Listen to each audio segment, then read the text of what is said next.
Bismillahirrahmanirrahim. Assalamu alaykum, hörmətli görürmənlər. Həftəlik xəbər analizi proqramımızı görüşünlərini qarşı alımız. Mən Abdullah Yalqın.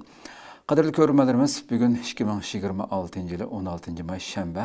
Hər şənbə günü bir həftə cəryanında vətənimiz Şərq Türkistan və dünya gün tərtibindəki ən mühim xəbərlərini qısqa analiz qan şəkildə huzuruna sunub kilvatımız. Qanundaqda aldı bilən bu həftədəki xəbərlərimizin mavzularına közü yürütüb ötəyini. Xitay yeni 5 yıllık planında irqi qırğınçılıq siyasətlərini təkidlədi. Amerikadakı Xitay şəhər başlığının Xitaypərəst fəaliyyətləri paş oldu. Və Trump'ın Xitay ziyarəti dünyanın diqqət nöqtəsiga aylandı. Bu və bundan başqa bir qancha xəbərimiz buldu. Qanundaqda birinci xəbərdən başlap görüb ötəyli. Xitay yeni 5 yıllık planında irqi qırğınçılıq siyasətlərini təkidlədi. Qadirlik görülmələrimiz əlbəttə Xitay təcavüzçilərinin vətənimizdə icra qılıb atqan bütün bu cinayətləri, dəfsəndəçilikləri hər zaman birinin ağızdan yeni bir-birisiga ulab durub hər xil isimlər bilən toxtavsız halətdə cinayətlərini yürgüzüb atqanlığını həmmimiz bilimiz. Gündən günüge vətəndən qaysı əhvalığa gəlgənligini həmmimiz bilimiz. Xitay bu qadim 9 may Ürümçidə Şərq Türkistan'a əlaqədar 15-ci 5 yılını başlaş qədəm eliş temasında məxsus axbarat elan qilish yığını ötküzdü Xitay.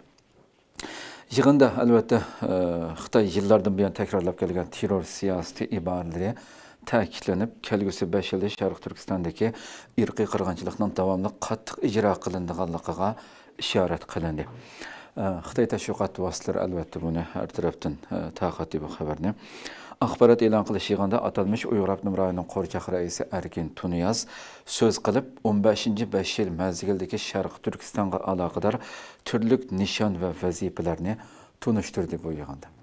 Xitay təcavüzçilərinin vətənimizdə yeni bundan keyinki qandaq necis cinayətlərini icra qıldığanlığını mənim şundaq bizning içimizdən çıxan numussuz bir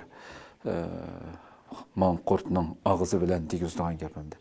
Hər zaman dünyağı bunu şundaq tunuşturduğu Xitay. O 15-ci 5 yıl məzgilidə Xitayның zuvanı bilən gəp qotudu əlbəttə. Baştan axır Xitay Kompartiyasının Şərq Türkistan'da başquruş tədbirlərini umumiyüzlük izchillaşdırıb, atalmış cəmiyyət muqimliğini baş nişan qılıdığanlığı, atalmış Cunha milleti ortaq gövdəsi eğini müstəhkəmləydiğanlığı, uzaqçı muqim buluşunu saqlab, Xitayның coğrafiyelik xavfsizligini qoğdaydiğan strategiyelik tosuq bərpa qılıdığanlığı haqqıda cari saldı. Yani sen bu sözlərini deyişinin hacet yok aslında. Sen bir qorçaq. Sen bir galca yani.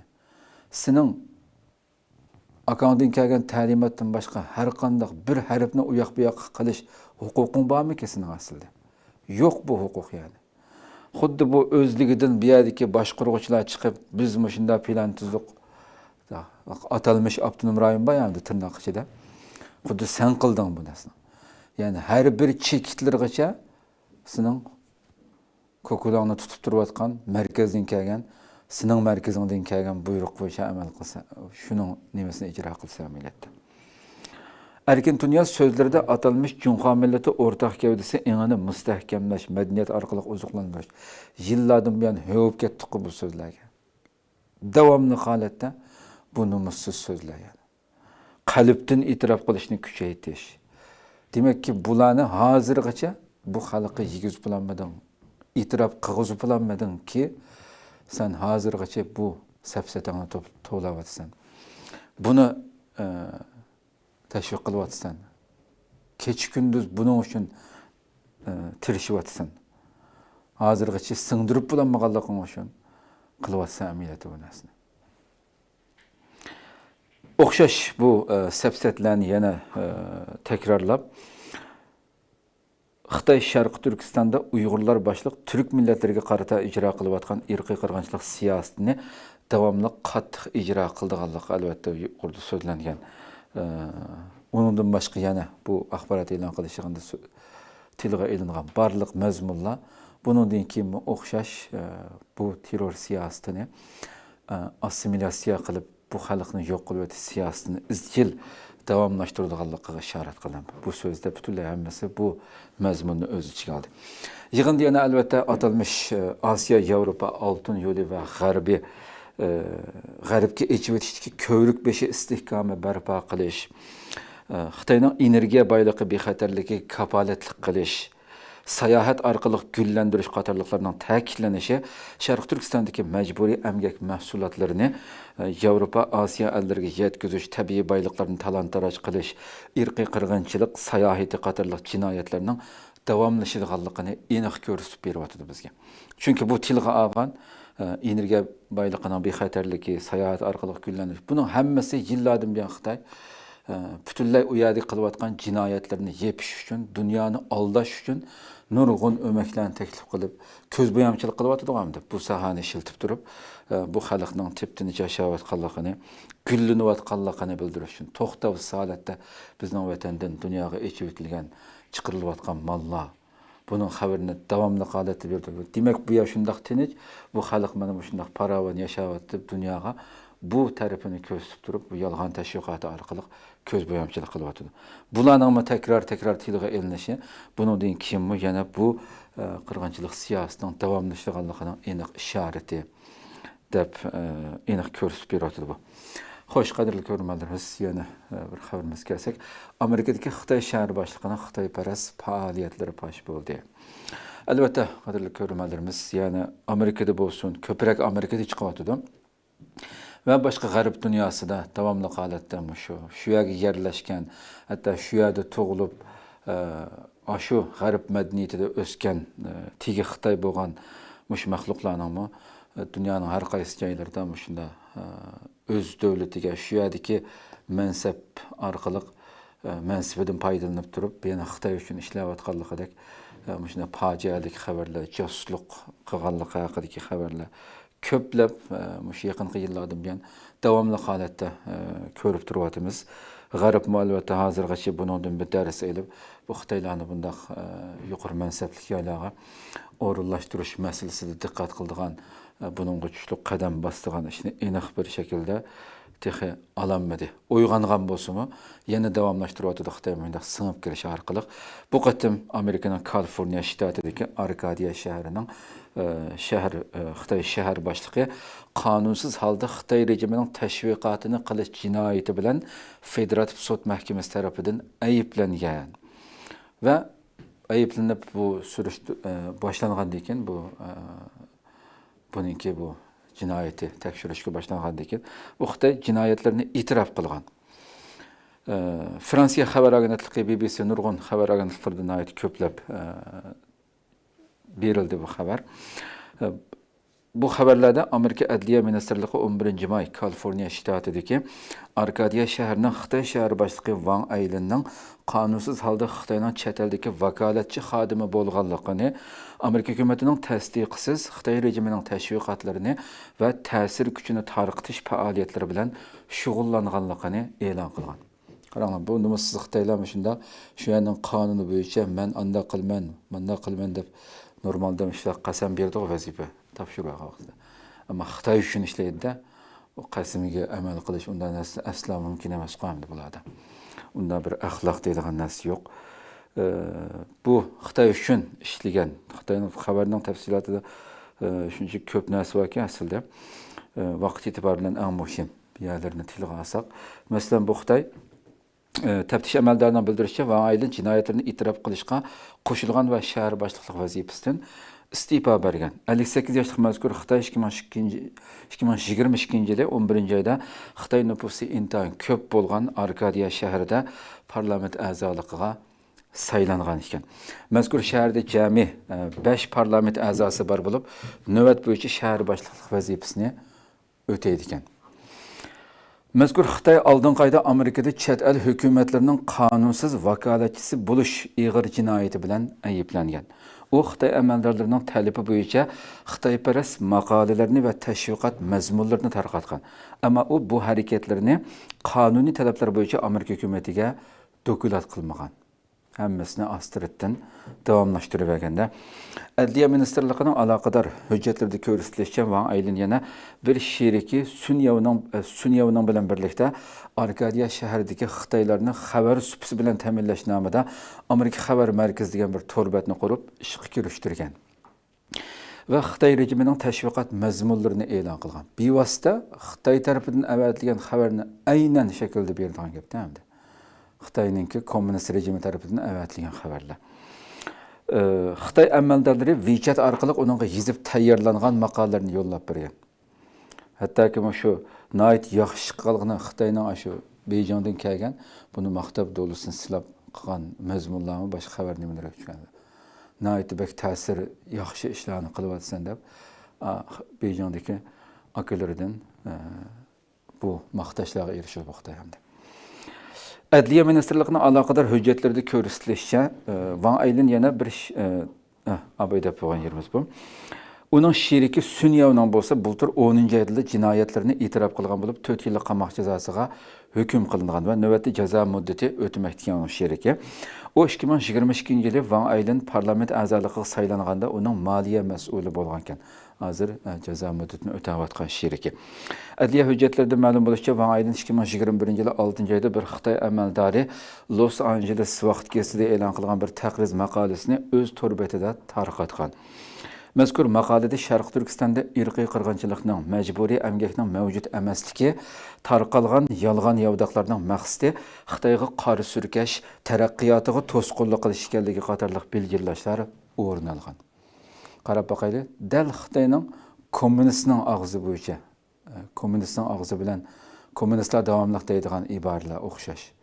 Buni tashviq qilib, bu belgilashlarni tarqatganda to'rbetida. Bu maqala Van Aylinning torbetida 15 ming qitimdan ortiq ko'rilgan.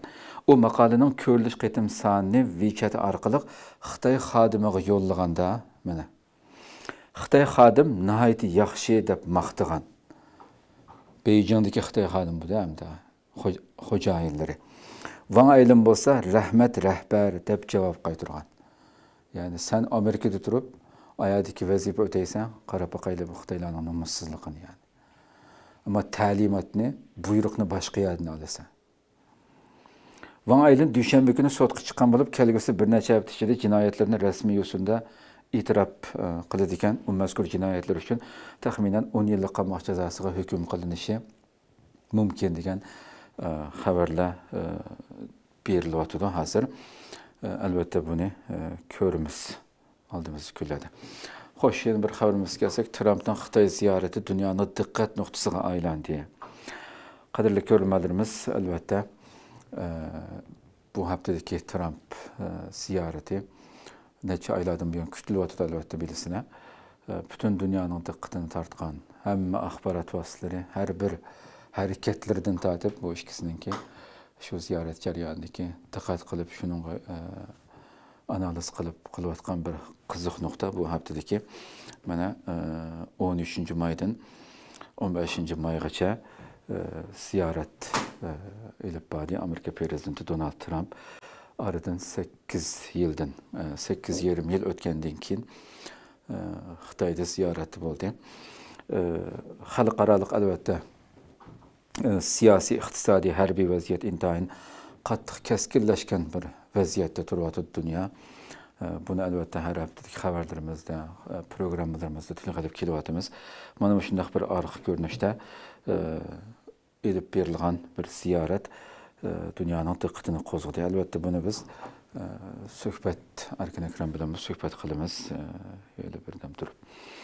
Parlament a'zosi bo'lgan mazgilda Xitoy tarafidan 2 qitim jazo tizimiga kirgizilgan Amerika Tashqi ishlar ministri Marco Rubio hay'atdan o'rin olgan bo'lib, Xitoy Tashqi ishlar ministrligining bayonotchisi bu vaqtdagi savoliga duch kelganda bilsa jazoga uchragandan keyin kirgizilmaydi aslida Xitoyga bu.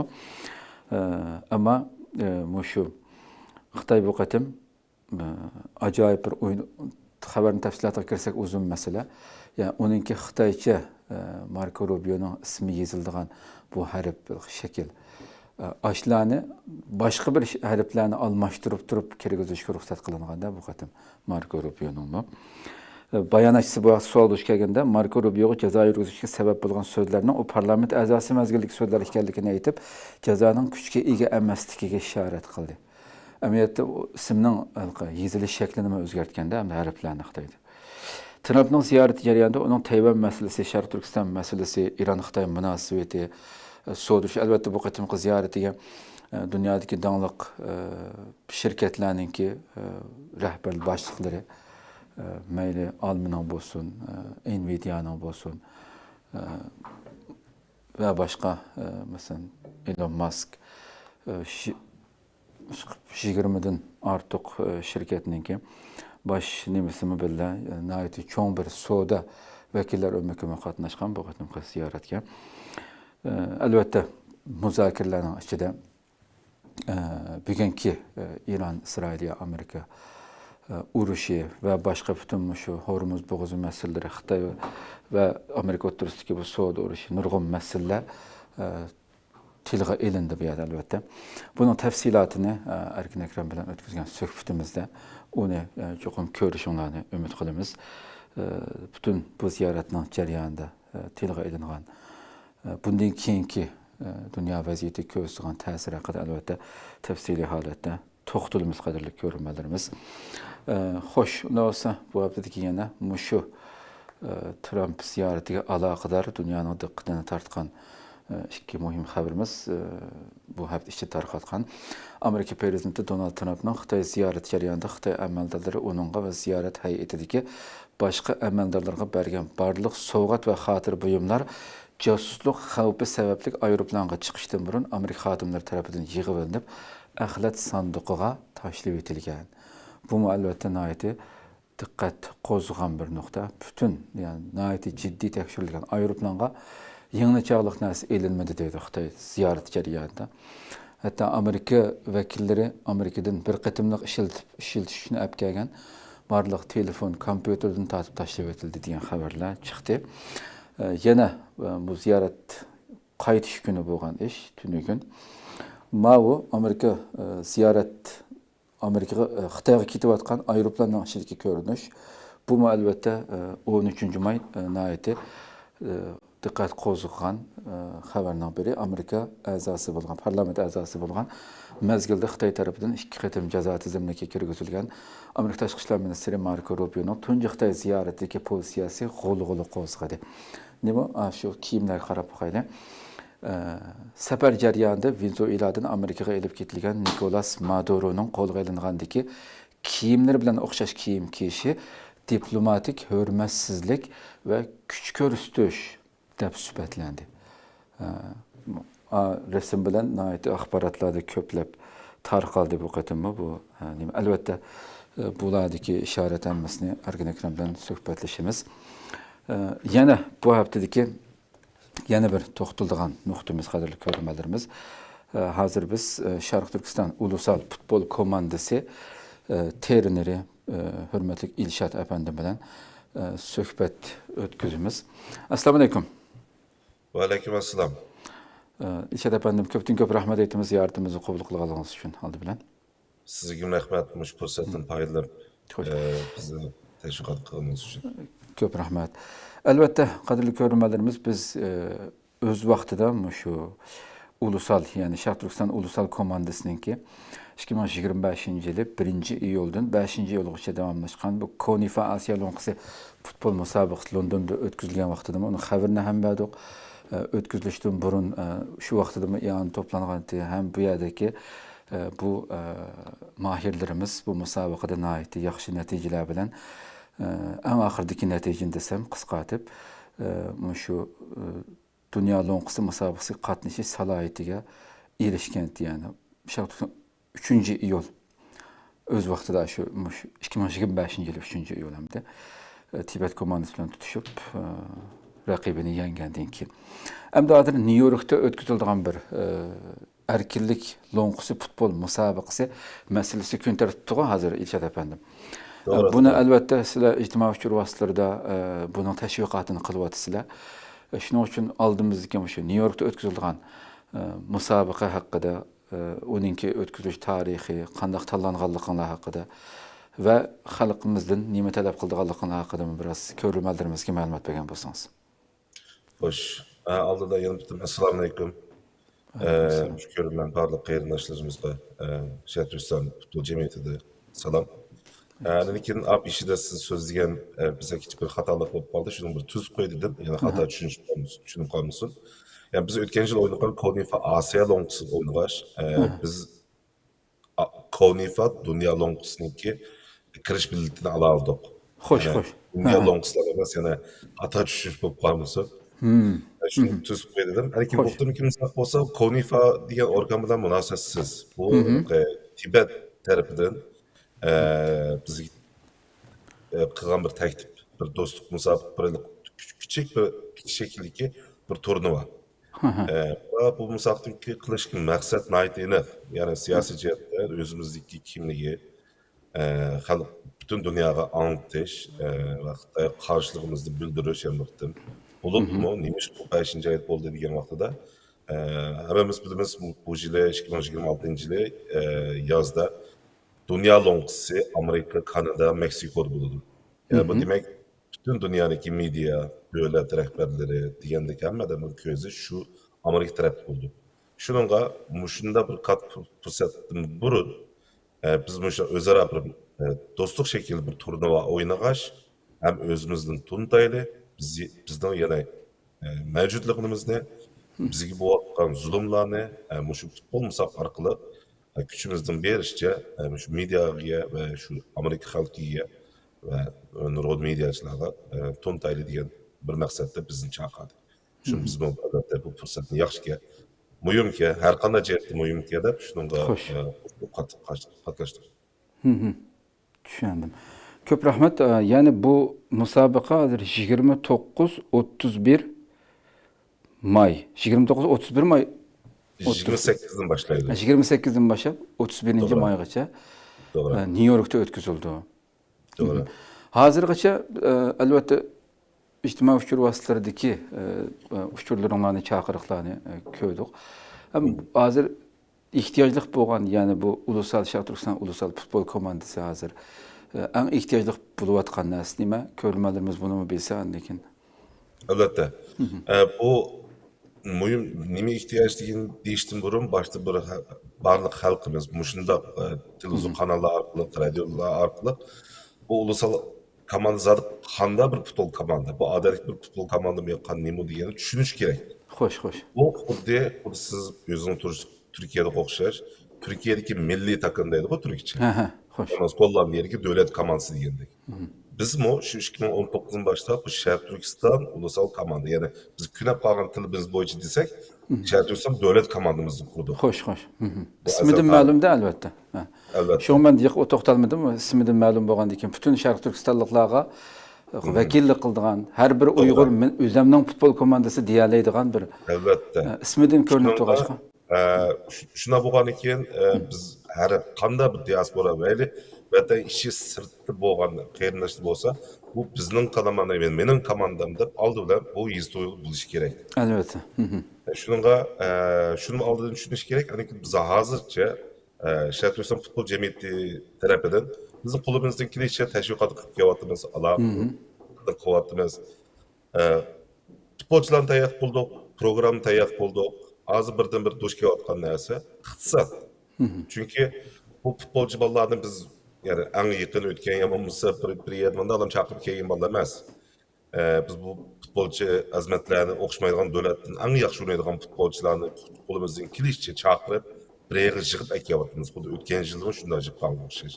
Chunki Sharq Turkistonni temsil qilgan bir komanda bo'lgan ekan, albatta shunga loyiq en yaxshi oynaydigan futbolchilarni yig'di. Shunga bu hisobning nagidu desangiz bu bolalarniki krapli, ya'ni berib kelish aeroplan bilan Aniki yatak bulu albatta uya bağlanın keyin tamaklar buludu, o bu işler yerler buludu. Xo'sh.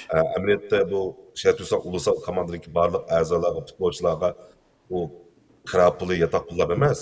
Ularga emniyette nurg'un maoshliq, yamonmasa nurg'un unvonlar berishga loyiq bir bolalar. Chunki Albatta. ularni paxtini boshiga chiqib o'tdi. Hammamizga vakil bo'lib shu yerda xalqaro sahnada o'ynabdi. Gerçi o bolalar o'zini talab qilmagan bo'lsa-mu, hozir shunday razı. Bu fırsat erişkinimge şunda razılık, şunda kuşal vallahi keyfiyatı. Ama hazır şu nayet hepsiz biz torbetimiz arkalı, sosyal medya arkalı hiç bulmadan bir 25 milyon eurodan 30 milyon euro çıktı da bir salladı. Hazır ahvalımız 13 milyon euro çıkıldı. Misal ben nayet az kavatıdı. Bizning birdan bir ansir narsa shu hisob bo'lib qoldi hozir. Xo'sh, xo'sh, xo'sh. Albatta men ishonamanki, ya'ni bu albatta dunyoning har qaysi joylaridagi qarindoshlarimiz buni ko'rgandan keyin buni albatta bu xabar analiz programmamizdan keyin mana parchalab qo'yamiz, sizlarni qo'yishlar albatta.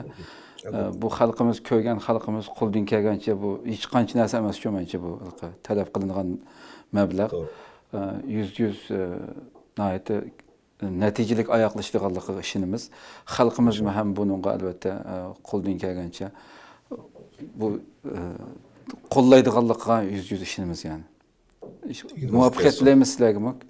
Ko'p rahmat, qimmatli ma'lumot berganligingiz uchun. Rahmat sizga. Aldım şu bizning formamızı yana bir ko'z qo'ygana.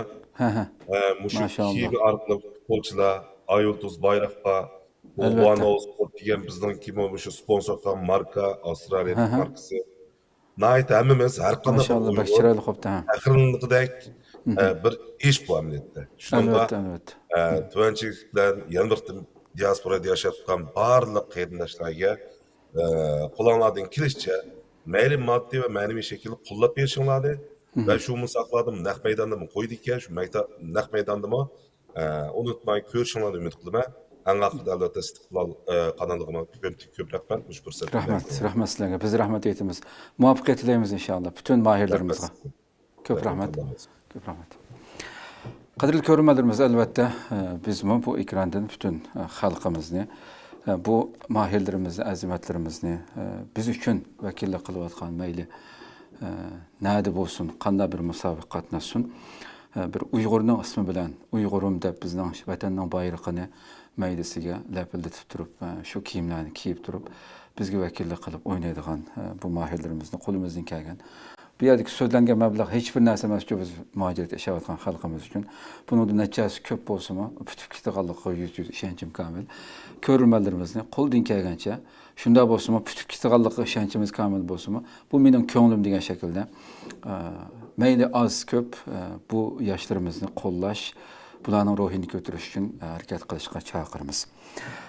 Xo'sh, unda bo'lsa bu haftadagi xabarimizni mashada oxirlashtiraylik. Inshaalloh oldimizdagi hafta yana yangi mazmunlar bilan ko'rishguncha omon bo'linglar. Assalomu alaykum va rahmatullohi taala va barakatuh.